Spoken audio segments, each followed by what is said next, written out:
Hi everyone, welcome to the Things That I Hate, where we talk about video games and their infuriating ways of cracking through the Elden Ring. I'm Ace, and today, as obvious, we're talking about Elden Ring.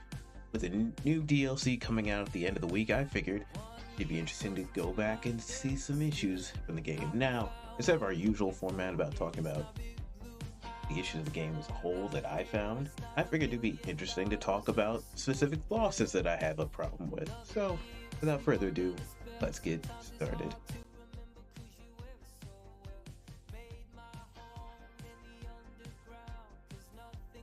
First boss I'd like to talk to you about is the Tree Sentinel.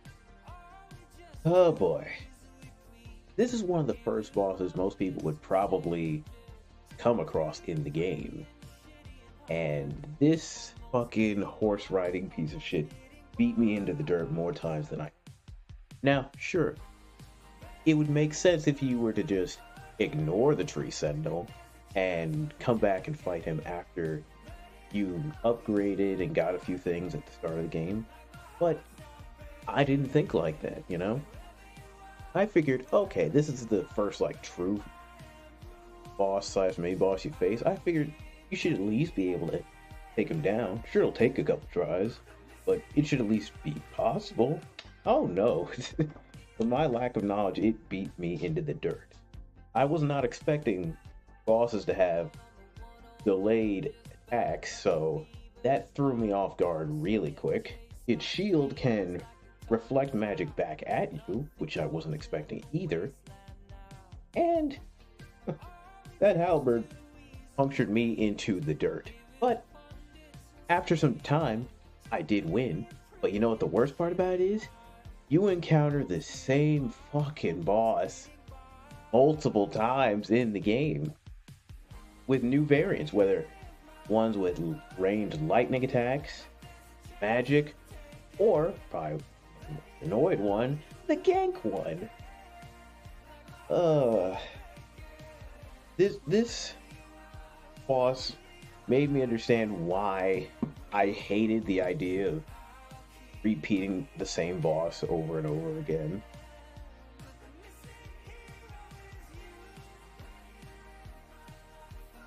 The second boss I'd like to talk to you about is the Godskin duo. What if there were two? What if there were two? What if there were two? What if there were two? What if there were two? Now, when you decide to fight the Godskin duo when they're just separate bosses on their own, they're both fine. But when you decide to throw them together, you've got a recipe for disaster. I would normally look at this as like an Orange and Smog situation. At least that's how my brain thought when I first fought them, but oh no. See, both of these bosses are just as fast as each other. They've both got speed.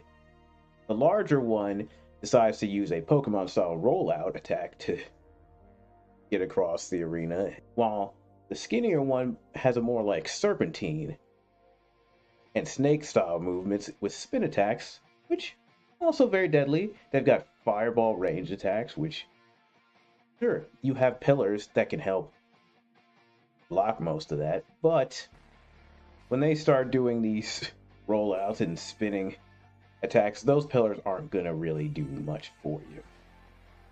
And problem is, if you're just fighting them solo, especially if you don't have summons or your Ash warriors to help you, it's gonna be hard for you to break aggro between the both of them, and having both of them try and rush you down is not fun.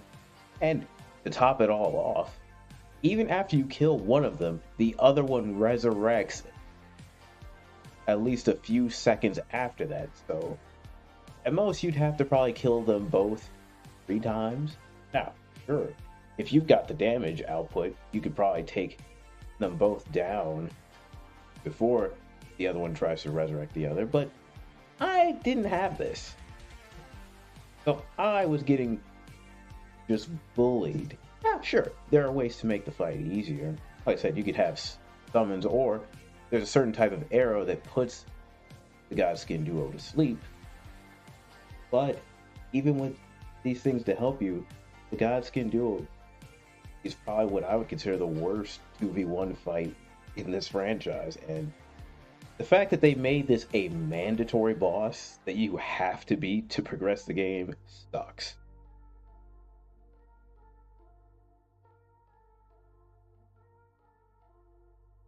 The final boss I'd like to talk to you about is Millennia.